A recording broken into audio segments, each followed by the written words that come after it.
আগের দিন তোমাদের স্থিতিস্থাপক সংঘর্ষটা হয়েছিল, খানিকটা স্থিতিস্থাপক সংঘর্ষের ক্যালকুলেশন গুলো হয়েছিল। আর এই ছিল মোটামুটি স্থিতিস্থাপক সংঘর্ষের ছবিটা, যে M1 আর M2 ভরের দুটো বস্তু U1 আর U2 বেগে একই সরলরেখা বরাবর যাচ্ছে। কন্ডিশন ছিল M1 এর বেগটা বেশি, M2 এর বেগটা কম, ফলে M1 টা সোজা গিয়ে পরে ধাক্কা মারবে M2 কে। খানিক সময় পরে এখানে এসে পরে ধাক্কা খেলো দুটো বস্তু। এই ধাক্কাটাকে আমরা ধরে নিয়েছিলাম যে ধরা যাক ধাক্কাটা হচ্ছে পূর্ণ স্থিতিস্থাপক সংঘর্ষ, অর্থাৎ এখানে ভরবেগ আর গতিশক্তি দুটোই সংরক্ষিত থাকবে। অর্থাৎ তোমার সংঘর্ষের আগে মোট যা ভরবেগ ছিল সংঘর্ষের পরে ভরবেগ একই থাকবে, আর গতিশক্তিটাও সংঘর্ষের আগে যা ছিল পরে গতিশক্তিটা একই থাকবে। আচ্ছা, সংঘর্ষ ঘটার পর দুটো বস্তু আবার একটা একটা থেকে বিচ্ছিন্ন হয়ে যাবে, বিচ্ছিন্ন হওয়ার পরে বেগগুলো V1 আর V2 হয়েছে। ক্যালকুলেশনটা যেভাবে করা হয়েছিল তাতে ভরবেগের সংরক্ষণ সূত্র থেকে একটা সমীকরণ পাওয়া গেছিল, সংঘর্ষের আগে ভরবেগ সংঘর্ষের পরে মোট ভরবেগ দুটো সমান করে 1 নম্বর সমীকরণ পাওয়া গেছিল। এই জাতীয় ছিল আশা করছি। আর গতিশক্তি সংরক্ষণ থেকে আরো একটা সমীকরণ পাওয়া গেছিল, যে প্রথমে মোট গতিশক্তি কত ছিল, পরে মোট গতিশক্তি কত, সেখান থেকে 2 নম্বর সমীকরণ পাওয়া গেছিল। এই 2/1 2 নম্বর সমীকরণকে যদি 1 নম্বর সমীকরণ দিয়ে ভাগ করি তাহলে তৃতীয় কোনো আরেকটা সমীকরণ 3 নম্বর সমীকরণ একটা পাওয়া গেছিল। এই তিনটে সমীকরণ সমাধান করে আমাদের সংঘর্ষের পরে বেগ V1 আর V2 কত হবে তার কিছু সমীকরণ, এই দুটো সমীকরণ আলটিমেটলি বেরিয়েছিল। V1 সমান এই জাতীয় কিছু একটা সমীকরণ মেনে চলবে, V2 সমান এই জাতীয় কিছু একটা সমীকরণ মেনে চলবে। এতদূর পর্যন্ত পড়া হয়েছে। আজকে এর পর থেকে পড়া হবে। তো V1 আর V2 যে সমীকরণ দুটো বেরিয়েছে এগুলো কিছু বিশেষ ক্ষেত্রে সমীকরণগুলো একটু পাল্টে যাবে, কিছু কিছু বিশেষ বিশেষ ক্ষেত্রে। কি বিশেষ ক্ষেত্র না, যদি আমরা ধরে নিই যে যে দুটো বস্তু গতিশীল ছিল এবং সংঘর্ষ ঘটাবে, দুটো বস্তু যদি সম ভরের হয়, একই ভরের, ভর দুটো একই, তাহলে সমীকরণগুলোর কি পরিবর্তন ঘটবে দেখা যাবে। তাহলে বিশেষ ক্ষেত্র 1 নম্বর। আচ্ছা, যদি বস্তু দুটোর ভর সমান হয়, সম ভরের বস্তু হলে, আচ্ছা যদি দুটো বস্তুর ভর সমান হয়, সমভরের বস্তু, তার মানে M1 সমান M2 ধরা যেতে পারে। দুটো বস্তুর ভর সমান, M1 সমান M2 সমান কিছু একটা আমরা ধরে ফেললাম, M ধরা যাবে।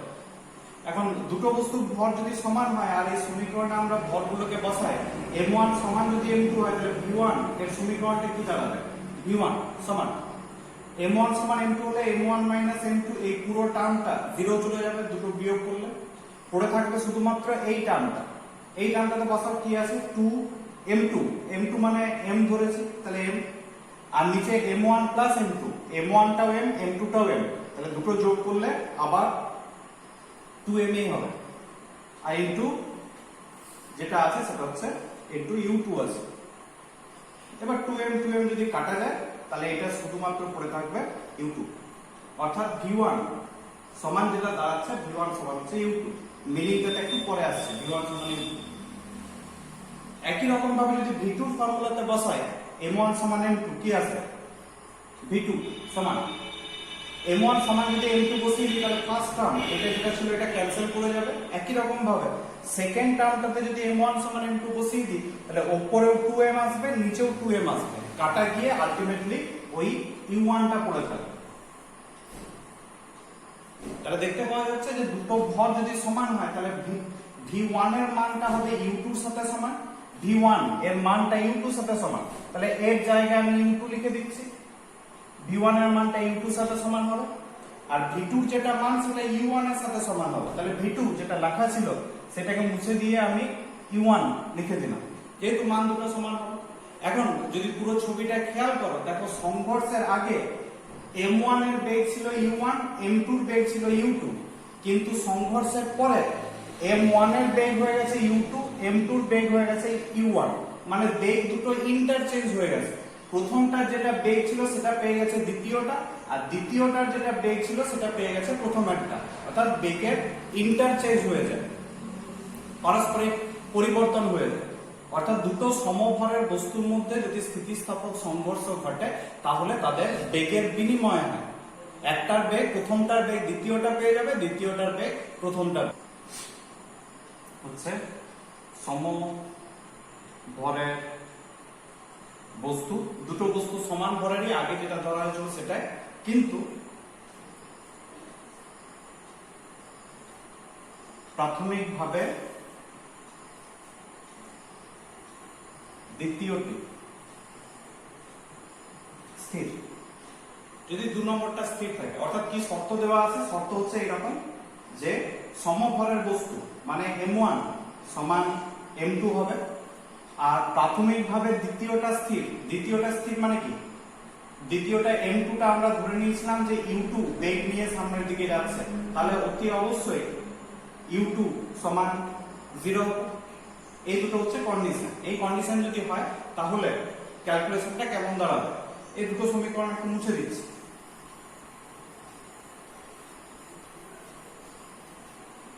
এখন আগের কেসটাতে প্রমাণ করা হলো যে দুটো যদি সমভরের বস্তু হয় তাহলে বেগের বিনিময় ঘটবে, অর্থাৎ v1 মানে সংঘর্ষের পরে 1 নম্বর বস্তুটার বেগ সমান হবে u2, সংঘর্ষের আগে 2 নম্বর বস্তুটার বেগ যা ছিল, বেগে যেহেতু বিনিময় হয়, আর v2 সমান হবে u1। এটা একটু আগে প্রমাণ করা হলো। এখন যেহেতু u2 টা 0, তাহলে নিশ্চয়ই v1 সমান u2 এটা সমানও 0 হবে। অর্থাৎ কি ঘটনা ঘটবে না, এই একটা m1 ভরের বস্তু এ যাচ্ছিল কত বেগ নিয়ে? u1 বেগ নিয়ে। আরেকটা বস্তু ছিল m2, এ কি ছিল? এ ছিল স্থির। কি ঘটলো? এটা সোজা গিয়ে পরে ধাক্কা মারলো m2 টাকে। স্থিতিস্থাপক সংঘর্ষ যদি ঘটে তাহলে সংঘর্ষের পরে সিচুয়েশনটা কি হবে না, v1 আমরা কি ধরেছিলাম? সংঘর্ষের পরে m1 পরের বস্তুটার বেগ কত হবে? এটা v1 ধরা ছিল। v1 টা আবার u2 এর সাথে সমান। u2 টা যেহেতু 0, তার মানে m1 টা স্থির হয়ে যাবে। আর m2 এর বেগটা কত হবে? m2 এর বেগটা ধরা ছিল a, v2 বেগ দিয়ে সামনের দিকে যাবে। v2 টা কত? v2 টা সমান হয়েছে u1 এর সাথে, তাহলে এটা u1 বেগ নিয়ে সামনের দিকে অগ্রসর হবে। অর্থাৎ কি ঘটনা ঘটলো এই ক্ষেত্রে? বেগের বিনিময় ঘটেছে। দ্বিতীয় বস্তুটা স্থির ছিল, প্রথমটা গতিশীল ছিল।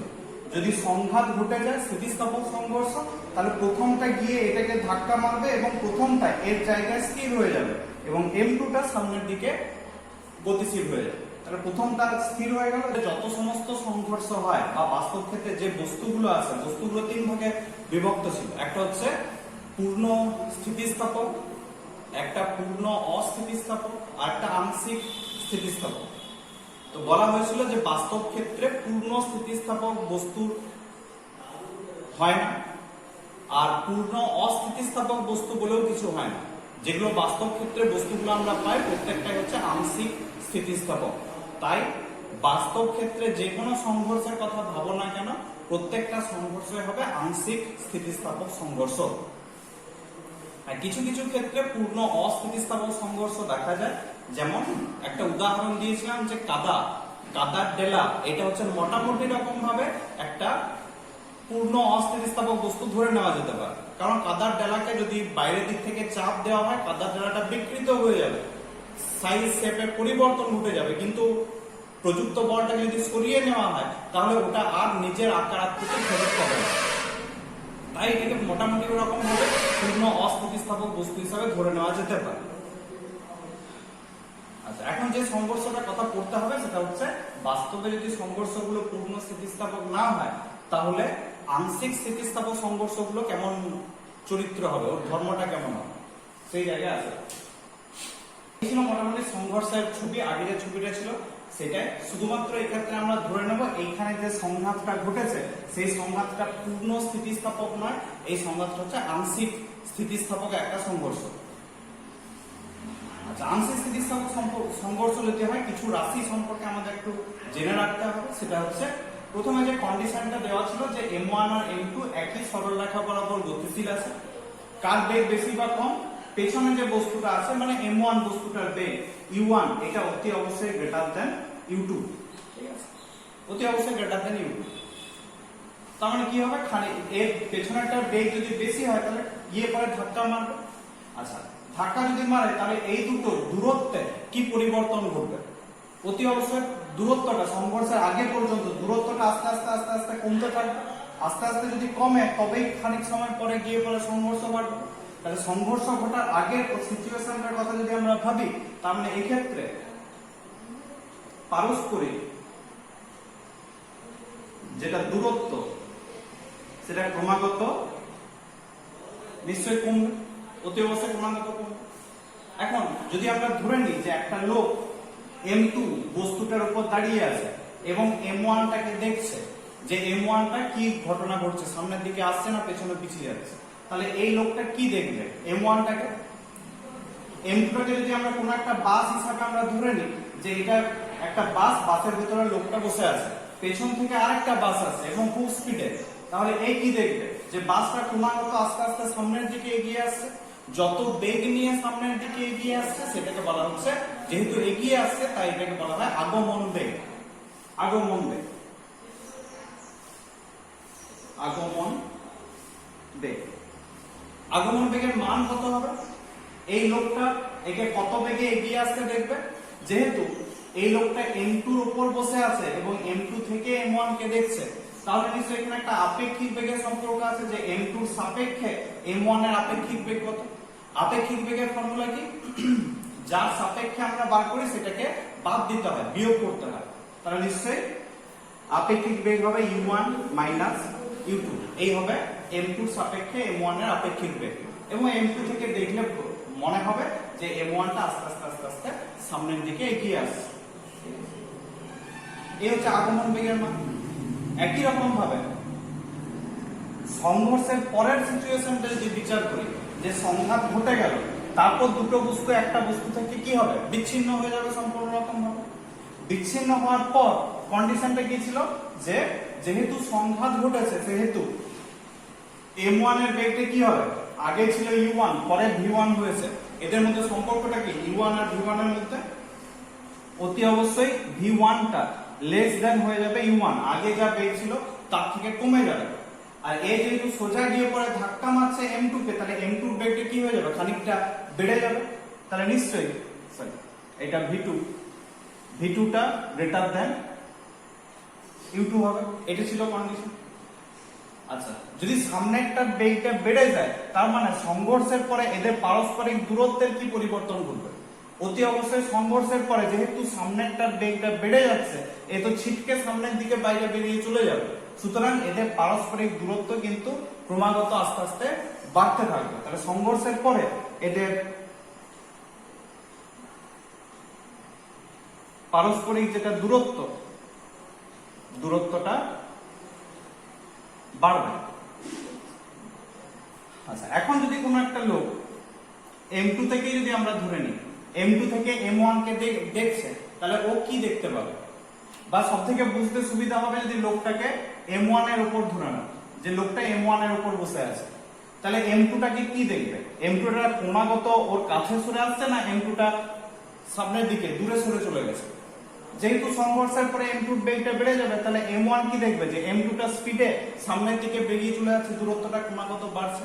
এই যত স্পিডে সামনের দিকে বেরিয়ে চলে যাচ্ছে বা দূরত্বটা যত স্পিডে বাড়ছে সেটাকে বলা হয় অপসরণ বেগ। অপসরণ বেগ। অপসরণ বেগটা কত হবে? যেহেতু ধরেছি লোকটা এইখানে আছে M2, তাহলে অপসরণ বেগ সমান হবে M1 এর সাপেক্ষে M2 এর আপেক্ষিক বেগ। এখন আপেক্ষিক বেগ নির্ণয় করার ফর্মুলাই হচ্ছে যার সাপেক্ষে বার করব সেটা বিয়োগ করতে হবে। তাহলে নিশ্চয়ই এই ক্ষেত্রে v2 মাইনাস v1 হবে। যদিও আগমন বেগ আর অপসরণ বেগ বলতে বেগের দিকগুলোকে না নিয়ে আমরা শুধুমাত্র বেগের মানগুলোকে নেব, আপেক্ষিক বেগের মানগুলোকে। তাই আপেক্ষিক বেগের মানগুলোকে যদি নিতে হয় তাহলে বড়টা থেকে ছোটটা বিয়োগ করতে হবে। সংঘর্ষের আগে u1টা বড় ছিল, u2টা ছোট ছিল, তাই u1 মাইনাস u2। কিন্তু সংঘর্ষের পরে u2টা বেশি হয়ে যাবে, তাই v2টা বেশি হয়ে যাবে, v1টা কম থাকবে, তাই v2 মাইনাস v1। এই দুটো কিন্তু মান নির্দেশ করছে, দিক নয়। ঠিক আছে? এই আগমন বেগ আর অপসরণ বেগ যে দুটো রাশি নির্ণয় করা হলো এগুলো শুধুমাত্র আপেক্ষিক বেগের মান নির্দেশ করছে, যে সংঘর্ষের আগে কত বেগে পরস্পরের দিকে এগিয়ে আসছিল এইটা, আর সংঘর্ষের পরে কত বেগে একটা একটা থেকে দূরে সরে যাবে। এখন এই অপসরণ বেগ, আগমন বেগ, এই দুটোর অনুপাতকে একটা বিশেষ নামে ডাকা হয়, সেটা হচ্ছে সংঘাত গুণাঙ্ক বা সংঘর্ষ গুণাঙ্ক। সংঘাত গুণাঙ্ক। সংঘাত গুণাঙ্ক সমান কি? সংঘাত গুণাঙ্ক হচ্ছে সংঘর্ষের পরে যেটা অপসরণ বেগ আর যেটা আগমন বেগ, এই দুটোর অনুপাতকে বলা হচ্ছে সংঘাত গুণাঙ্ক। এটাকে ছোট হাতের ই দিয়ে লেখা হয়ে থাকে, ই সমান অপসরণ বেগ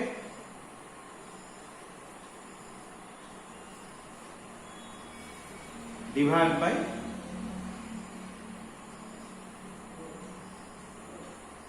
আগমন বেগ। এই রাশিটা একটু খেয়াল রাখবে, সংঘাত গুণাঙ্ক জিনিসটা কি। এখন অপসরণ বেগ আর আগমন বেগের ফর্মুলা যদি বসিয়ে দিই, তাহলে ই সমান হবে v2 minus v1 divide by u1 minus u2, অপসরণ বেগ বাই আগমন বেগ।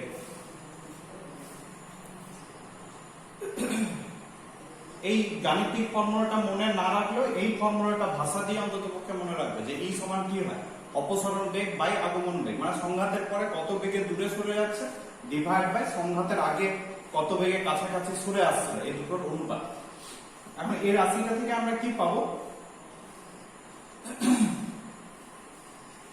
এই রাশিটা থেকে তিনটে সংঘর্ষের মধ্যে একটু পার্থক্য করা যেতে পারে, যে পূর্ণ স্থিতিস্থাপক সংঘর্ষ ঘটলে ই এর মান কত হবে, অস্থিতিস্থাপক যদি হয় তাহলে কত হবে, আংশিক স্থিতিস্থাপক যদি হয় তাহলে বা কত হবে।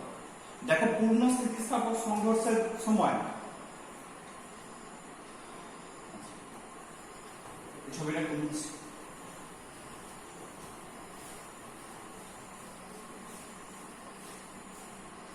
পূর্ণ স্থিতিস্থাপক সংঘর্ষের সময় একটা 3 নম্বর সমীকরণ পেয়েছে।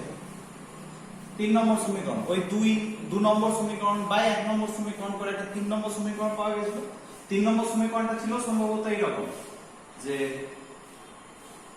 u1 প্লাস v1 সমান ছিল u2 প্লাস v2।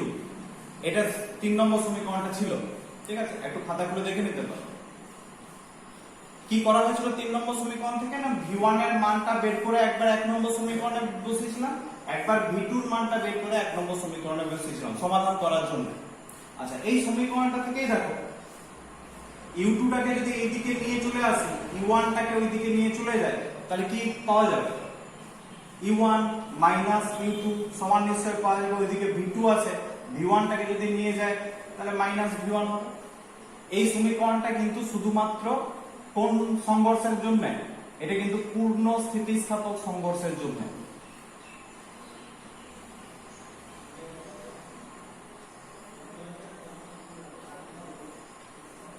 পূর্ণ স্থিতিস্থাপক সংঘাত যদি হয় তবে এই সমীকরণটা প্রযোজ্য হবে। এখন যদি u1 মাইনাস u2 সমান v2 মাইনাস v1 হয়, তাহলে সংঘাত গুণাঙ্ক e এর মানটা কত হবে? দেখো, উপরে v2 মাইনাস v1 আছে, এখানে v2 মাইনাস v1, নিচে u1 মাইনাস u2 আছে, এখানে u1 মাইনাস u2, এবং দুটো পরস্পর সমান। যদি বসিয়ে দিই, দুটো একটা একটা সাথে ক্যান্সেল করে যাবে, তাহলে e এর মানটা চলে আসবে আলটিমেটলি 1।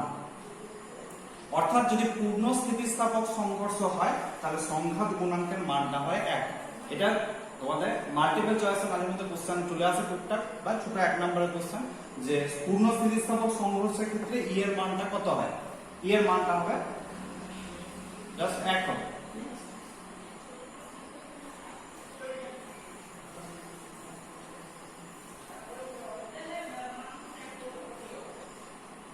ই সমান 1, এটা পূর্ণ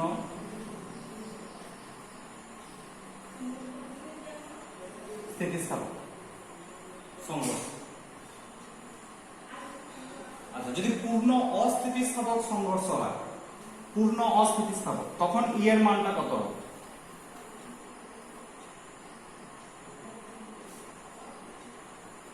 পূর্ণ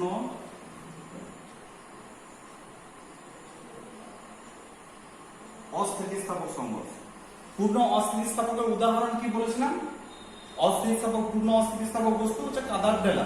এখন যদি কল্পনা করে নাও এই একটা কাদার ডেলা আছে যার ভর হচ্ছে m1, আর সামনে আরেকটা কাদার ডেলা আছে যার ভর হচ্ছে m2। এ যাচ্ছিল কিছু একটা বেগ নিয়ে u1 বেগ নিয়ে, m2 এও যাচ্ছিল কিছু একটা বেগ নিয়ে u2 পরিমাণ বেগ নিয়ে, দুটোই কিন্তু কাদারই ডেলা। u1 এর বেগটা বেশি, u1 টা গ্রেটার দ্যান u2। খানিক সময় পর কি হবে, দুটো কাদার ডেলা একটা একটার সাথে সংঘাত ঘটাবে। যদি সংঘাত ঘটায় তাহলে কাদার ডেলাগুলো সংঘাত ঘটানোর পর কিন্তু দুটো একটা আরেকটার গায়ে আটকে যাবে। বাস্তবে অভিজ্ঞতা থেকেই বুঝতে পারো যে দুটো কাদার ডেলাকে যদি পরস্পর ঠুকে দেওয়া হয় কাদার ডেলা দুটো জুড়ে যাবে। তাহলে এই ক্ষেত্রে সংঘাত ঘটবে ঠিকই, খানিক সময় পরে সংঘাত ঘটলো, সংঘাত ঘটার পর দুটো বস্তু কিন্তু আর বিচ্ছিন্ন হবে না, দুটো বস্তু একসাথে জুড়ে গিয়ে পুরোটা একই সাথে গতিশীল হয়ে যাবে সামনের দিকে। এই হচ্ছে পূর্ণ অস্থিতিস্থাপক সংঘর্ষ ঘটলে কি হয়। পূর্ণ অস্থিতিস্থাপক সংঘর্ষের ক্ষেত্রে সংঘর্ষের আগে দুটো বস্তু আলাদা আলাদা থাকবে ঠিকই, কিন্তু যে মুহূর্তে সংঘাত ঘটবে তারপর দুটো বস্তু জুড়ে গিয়ে একই সাথে সামনের দিকে গতিশীল হবে। এখন জুড়ে যাওয়ার পর যদি একই সাথে সামনের দিকে গতিশীল হয় তাহলে নিশ্চয়ই দুটোর বেগ সমান, দুটোর বেগ আলাদা নয়, আলাদা হতে বিচ্ছিন্ন হয়ে যাবে।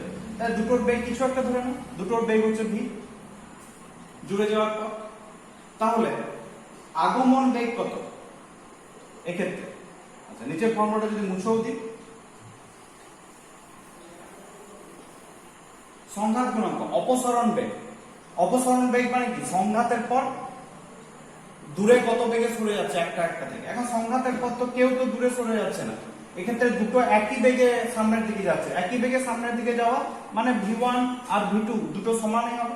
আমরা আগে যে ছবিটা এঁকেছিলাম যে m1 এর বেগ হবে v1, m2 এর বেগ হবে v2, তাহলে v1 সমান v2 সমান v লিখতে পারি। তাহলে অপসরণ বেগ e এর যা ফর্মুলা ছিল যে v2 মাইনাস v1, এই v2 মাইনাস v1 টা কত হয়ে যাবে? v2 আর v1 যেহেতু সমান তাহলে বিয়োগফলটা 0 হয়ে যাবে, তাহলে আলটিমেটলি উপরেরটা 0। আর সংঘাতের আগে আগমন বেগ u1 মাইনাস u2, এটা যাই থাকুক না কেন উপরেরটা তো 0 হয়ে গেছে, u1 মাইনাস u2, আলটিমেটলি পুরো টার্মটা 0 হয়ে যাবে।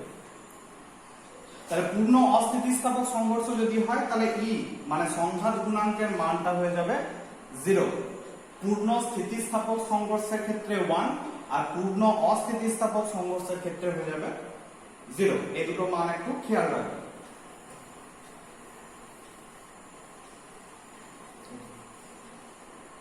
তাহলে E সমান এক্ষেত্রে 0 যদি পূর্ণ অস্থিতিস্থাপক সংঘর্ষ হয়। কিন্তু বাস্তবে পূর্ণ স্থিতিস্থাপক আর পূর্ণ অস্থিতিস্থাপক কোনো সংঘর্ষই ঘটে না, যেগুলো ঘটে সেগুলো হচ্ছে আংশিক স্থিতিস্থাপক। আংশিক স্থিতিস্থাপকের জন্য E এর মানটা কেমন হয়?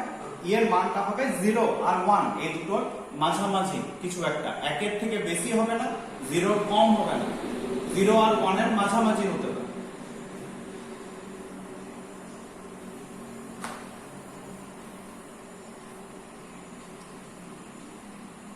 তাহলে আংশিক স্থিতিস্থাপক সংঘর্ষ যদি হয় তাহলে E টা গ্রেটার দেন 0 হবে কিন্তু লেস দেন 1 হবে, অর্থাৎ ফ্র্যাকশনে থাকবে, পয়েন্ট 0 পয়েন্ট সামথিং এই টাইপ, 0.1 0.2 0.3 এর মানটা এই টাইপের হবে। যে স্থির মেঝের সাথে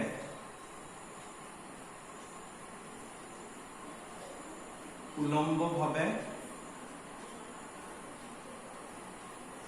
পতনশীল বস্তুর সংজ্ঞা। স্থির মেঝের সাথে উল্লম্বভাবে পতনশীল বস্তুর সংজ্ঞা ঘটলে কেমন ঘটনা ঘটবে। ছবিটা প্রথমে এঁকে নিই, তারপর ক্যালকুলেশনে আসবো। ছবিটা হচ্ছে এরকম,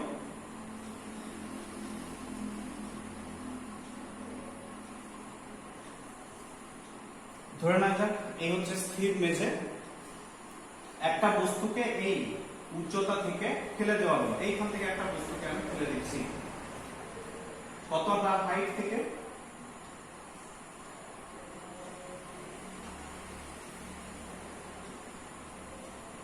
ধরে নিচ্ছি ক্যাপিটাল এইচ উচ্চতা থেকে বস্তুটাকে ফেলবো। বস্তুটা কি হবে? বস্তুটা সোজা উল্লম্বভাবে নিচে নেমে আসবে, নিচে নেমে এসে মেঝেটার সাথে সংঘাত ঘটাবে। এখানে মেঝেটার সাথে সংঘাত ঘটালো, উল্লম্বভাবে নিচে নেমে এসে সংঘাত ঘটানোর পরে কি ঘটবে? এস উপর দিকে উঠে যাবে। কিন্তু আমাদের অভিজ্ঞতা বলে যে সংঘাত ঘটানোর পরে যে হাইট থেকে ওকে ফেলা হয়েছিল বস্তুটা কিন্তু আর অত দূর পর্যন্ত উঠতে পারবে না, খানিকটা কম উচ্চতা উঠবে। কেন খানিকটা কম উচ্চতা উঠবে? আচ্ছা, প্রথমে ছবিটা এঁকে নিই।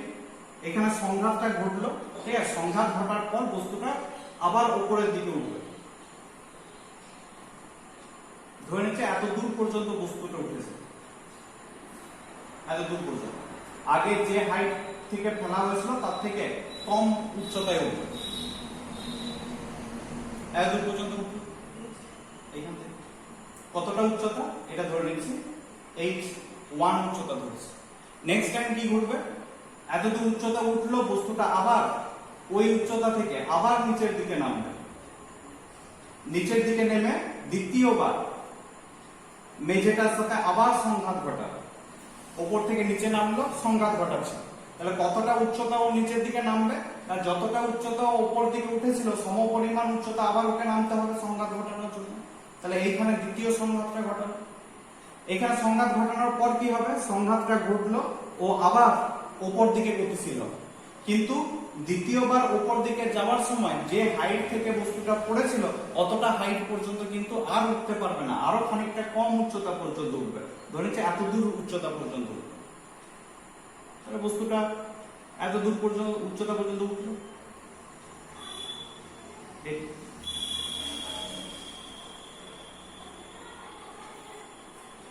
কতটা না? ধরে নিচ্ছি h2 উচ্চতা পর্যন্ত উঠবে। আবার h2 উচ্চতা থেকে নামবে, এখান থেকে আবার নেমে আসবে এবং নেক্সট টাইম আরো সংঘাত ঘটাবে। এইভাবে সংঘর্ষটা ঘটতেই থাকবে, ওপর নিচে ওঠানামা চলতে থাকবে। যত সংঘাত ঘটবে উচ্চতাটা ক্রমাগত আস্তে আস্তে হ্রাস করবে। এখন কোশ্চেন হচ্ছে, এই যত হাইট থেকে ফেলা হয়েছিল বস্তুটা ততটা হাইটে উঠে যাবে না কেন? যাবে না এই কারণে, কারণ এইখানে আংশিক স্থিতিস্থাপক সংঘাত ঘটছে। যদি পূর্ণ স্থিতিস্থাপক সংঘাত ঘটতো তাহলে বস্তুটা যত গতিশক্তি নিয়ে নিচে নেমে আসছে ঠিক ততটাই গতিশক্তি নিয়ে উপরে উঠে যেত। যদি তাই ঘটতো তাহলে যে হাইট থেকে ওকে ফেলা হয়েছিল ঠিক ততটাই হাইটে উঠে যেত। কিন্তু এই ক্ষেত্রে কি হবে? যখন সংঘাত ঘটাবে তখন গতিশক্তির খানিকটা অংশ অন্যান্য শক্তিতে রূপান্তরিত হয়ে যাবে। যেমন শব্দ শক্তিতে রূপান্তরিত হবে, খানিকটা তাপ শক্তিতে রূপান্তরিত হবে। তার মানে যতটা গতিশক্তি নিয়ে ও আসছে গতিশক্তির খানিকটা নষ্ট হয়ে গেল। তাহলে যখন উপরের দিকে উঠবে গতিশক্তি তো নষ্ট হয়ে গেছে খানিকটা, তাহলে নিশ্চয়ই অত দূর উচ্চতা পর্যন্ত আর উঠতে পারবে না, খানিকটা কম উচ্চতা পর্যন্ত উঠবে। যখন ফেলা হচ্ছে ওকে এই উচ্চতা থেকে তখন ওর প্রাথমিক বেগ ইউ সমান কত? অতি অবশ্যই 0, ইউ সমান 0। যত বস্তুটা আস্তে আস্তে আস্তে আস্তে নিচের দিকে নামবে বস্তুটার বেগ ক্রমাগত আস্তে আস্তে বাড়তে থাকবে। ধরে নিচ্ছি ঠিক যে মুহূর্তে সংঘাত ঘটাবে মেঝেটার সাথে ঠিক তার আগের মুহূর্তে, সংঘাত ঘটানোর আগের মুহূর্তে এর বেগটা হয়ে গেছে ইউ সাফিক্স দিয়ে 1। ধরে নিচ্ছি সংঘাত ঘটানোর আগে এইখানে যে সংঘাতটা ঘটছে সেটা হচ্ছে 1 নম্বর সংঘর্ষ, প্রথম সংঘর্ষটা ঘটছে। আচ্ছা, প্রথম সংঘর্ষের পরে গতিবেগ কিছু একটা বেগ নিয়ে উপরের দিকে উঠবে। নিশ্চয়ই এই গতিবেগটা u1 এর সাথে সমান নয়। u1 এর সাথে সমান হলে কি হতো? আবার একই উচ্চতা পর্যন্ত উঠে যেত। কিন্তু যেহেতু একই উচ্চতা পর্যন্ত উঠে না, তাহলে নিশ্চয়ই এখানে বেগটা অন্য কিছু একটা হবে। ধরে নিচ্ছি v1 পরিমাণ বেগ হবে। সংঘাতের আগে বেগটাই হচ্ছে u1, সংঘাতের পরে বেগটা হচ্ছে v1 পরিমাণ বেগ নিয়ে উপর দিকে উঠবে 1 নম্বর সংঘাতের পর। ঠিক আছে, খানিকটা উচ্চতা উঠলে h1, এখানে গিয়ে পরে বেগটা আবার 0 হবে, আবার নিচে নেমে আসবে। যখন নিচে নেমে এসে পরে দ্বিতীয়বার সংঘাত ঘটাবে, এইখানে 2 নম্বর সংঘর্ষটা ঘটছে। 2 নম্বর সংঘর্ষ v1 বেগ নিয়ে উপরে উঠেছিল, যখন আবার নিচে নেমে সংঘাত ঘটাবে দ্বিতীয় সংঘর্ষটা, তখন কত বেগ নিয়ে সংঘাতটা ঘটাবে? যদি v1 বেগ নিয়ে উপরে উঠেছিল আবার নিশ্চয়ই v1 বেগ নিয়ে নিচে নেমে আসবে, কারণ আমরা আগে পড়েছিলাম যে উল্লম্ব গতিবেগের ক্ষেত্রে একটা বস্তুকে যত বেগ নিয়ে উপর দিকে ছোড়া হয় ও যখন ফিরে আসবে তখন ঠিক সমপরিমাণ বেগ নিয়ে ফেরত আসবে। তাহলে এখানে আমরা কল্পনা করে নিতে পারি এটাকে v1 বেগ দিয়ে ছোড়া হয়েছিল, তাহলে যখন ফিরে আসবে তখন কিন্তু ও আবার ওই v1 বেগ নিয়ে ফেরত আসবে। v1 বেগ নিয়ে ফেরত এলো, v1 বেগ নিয়ে ফেরত এসে এখানে দ্বিতীয় সংঘাতটা ঘটাবে, 2 নম্বর সংঘর্ষটা ঘটাবে। 2 নম্বর সংঘর্ষ ঘটার পরে বেগটা কি হবে না আরো কম উচ্চতা পর্যন্ত উঠবে, তার মানে নিশ্চয়ই বেগটা এখানে কমে গেছে, ধরে নিচ্ছি বেগটা হচ্ছে v2। 2 নম্বর সংঘর্ষের পরে v2 বেগ নিয়ে উপরে উঠবে, v2 টা অতি অবশ্যই v1 এর থেকে কম হবে। এইভাবে চলতে থাকবে। আবার যখন নেমে আসে এখানে কত নম্বর সংঘাতটা ঘটবে, অতি অবশ্যই 3 নম্বর সংঘাত ঘটবে। ঠিক 3 নম্বর সংঘাতের আগে বেগটা কত হবে না এখানে কল্পনা করে নাও v2 বেগে উপরের দিকে ছোটা হয়েছিল, তাহলে যখন ফেরত আসবে তখন নিশ্চয়ই v2 বেগ নিয়ে ফেরত আসবে। 3 নম্বর সংঘাতের পরে আরো কম উচ্চতা পর্যন্ত উঠবে খানিকটা, এখানে ধরে রাখছি v3 বেগ নিয়ে উপরের দিকে উঠবে। এইরকম ঘটনাটা ঘটতে থাকবে। এই হচ্ছে স্থির মেজের সাথে উল্লম্বভাবে পতনশীল কোন একটা বস্তু সংঘাতের চিত্রটা কেমন হবে এবং বিভিন্ন রাশিগুলো, সংঘাতের আগে বেগ কত, সংঘাতের পরে বেগ কত, ইত্যাদি ইত্যাদি ইত্যাদি। এখন এই সংক্রান্ত কিছু ক্যালকুলেশন আমাদেরকে করতে হবে। সেই ক্যালকুলেশন করতে আসে, ক্যালকুলেশনের সময় তোমাকে বলে দেওয়া থাকবে যে এইটা হচ্ছে আংশিক স্থিতিস্থাপক সংঘর্ষ এবং সংঘাত গুণাঙ্কের মানটা তোমাকে বলে দেওয়া থাকবে, যে সংঘাত গুণাঙ্ক ই সমান কত। ধরে নেওয়া যাক যে এইখানে যে সংঘর্ষগুলো ঘটছে সেক্ষেত্রে সংঘাত গুণাঙ্ক সমান হচ্ছে ইটা তোমাকে বলে দেওয়া আছে, এটা কত 0.2 না 0.5 না 0. কত সেটা তোমাকে বলে দেওয়া আছে, এটা হচ্ছে গিভেন। এরপর তোমাকে এইটা যে জানা আছে ধরে নিয়ে তোমাকে বাকিগুলো ক্যালকুলেশন করতে হবে। কি কি প্রথম যেটা আমরা ক্যালকুলেশন করব সেটা হচ্ছে এইরকম ভাবে যদি বস্তুটা ওঠানামা করতে থাকে তাহলে ও মোট কতটা পথ অতিক্রম করবে। কতটা পথ অতিক্রম করা মানে কি, ছবিটা আমি পাশাপাশি এঁকেছি, তার মানে এইটা নয় যে বলটা নিচে পড়লো তারপর সরে গেল এইদিকে গেল, সরে যাচ্ছে না, বলটা একই জায়গায় ওঠানামা করছে, ঠিক আছে, একই সরলরেখা পারবে, একবার নিচে নামছে একবার উপরে উঠছে, নিচে নামছে উপরে উঠছে। ছবিটা বোঝার সুবিধার জন্য পাশাপাশি আঁকা হয়েছে। আচ্ছা, মোট পথ কতটা অতিক্রম করবে বলতে কি বোঝায় না, এই ক্যাপিটাল এইচ হাইট থেকে এটাকে ফেলা হয়েছে, আর প্রথমে কতটা দূরত্ব নামবে, ক্যাপিটাল এইচ দূরত্ব নামবে, তারপর কতটা দূরত্ব উঠবে এই h1, তারপর আবার h1 দূরত্ব নামবে, h2 দূরত্ব উঠবে, h2 দূরত্ব নামবে, এরকম ভাবে মোট কতটা পথ ও যাতায়াত করেছে উপর নিচে সেটা ক্যালকুলেশন করতে হবে। তাহলে কেস 1 এ আসা যাক। কেস 1 কি নির্ণয় করব, এই ক্ষেত্রে মোট অতিক্রান্ত পথ সমান কত, এই পথের দৈর্ঘ্যটা নির্ণয় করতে হবে। মোট অতিক্রান্ত পথের দূরত্বটা কত কি জানা আছে, সংঘাত গুণাঙ্কটা জানা আছে।